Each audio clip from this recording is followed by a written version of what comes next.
La guerre froide 1945-1991. Le début du conflit Est-Ouest entre 1945 et 1953.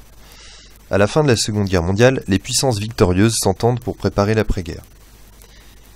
Ils créent l'Organisation des Nations Unies, l'ONU, dans le but de prévenir tout nouveau conflit en Europe et dans le monde. Mais l'identité, la nature et les intérêts de l'URSS et des États-Unis sont trop différents et leurs relations se tendent. L'Europe se retrouve coupée en deux blocs.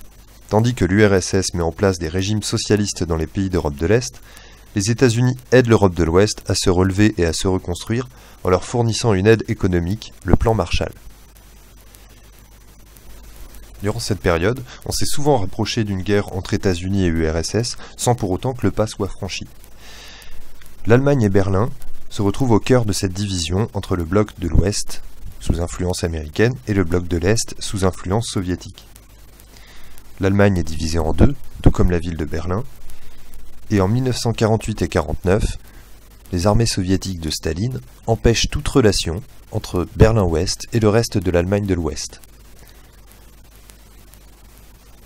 La guerre froide touche aussi les autres continents, et la guerre de Corée en 1950 provoque aussi une crise majeure entre les pays soviétiques et les États-Unis. Enfin, chacun des deux camps cherche à se doter du plus grand nombre d'armes atomiques possible, et une course à l'armement crée aussi une situation de tension. Quand Staline meurt en 1953, les relations s'apaisent et nous arrivons à une période de détente. Entre tension et détente, 1953-1975. Après la construction du mur de Berlin en 1961, la guerre froide connaît l'une de ses crises les plus graves en octobre 1962 avec la crise des missiles de Cuba. Cette crise fait craindre la possibilité d'un conflit nucléaire mondial et provoque une prise de conscience.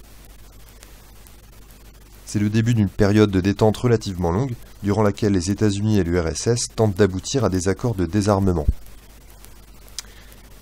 Ils poursuivent cependant une course au territoire, en Asie et en Afrique, et aussi une course à l'espace.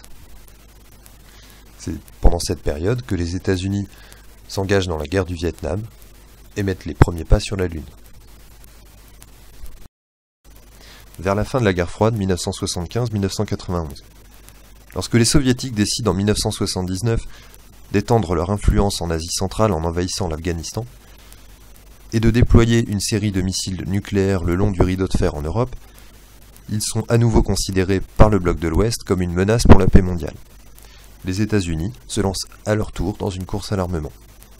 Cependant, l'URSS connaît une crise économique majeure. Cette course à l'armement lui pèse. Lorsque Mikhaïl Gorbatchev devient le dirigeant de l'URSS en 1985, il est obligé de prendre des mesures face aux difficultés économiques de son pays. Il se lance dans deux réformes, la glasnost et la perestroïka. Dans le même temps, les négociations sur le désarmement sont relancées.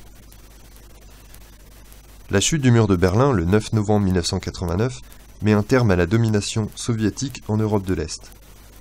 L'URSS ne survit pas à ce choc et disparaît en décembre 1991. En résumé, la guerre froide est une situation de tension entre les États-Unis et l'URSS et leurs alliés respectifs. Cette situation de tension est semée de plusieurs conflits régionaux et de menaces de conflits mondiaux. C'est finalement les difficultés économiques de l'URSS et la contestation politique dans les pays qu'elle domine en Europe de l'Est qui amènent à la fin de cette puissance et donc à la fin de la guerre froide.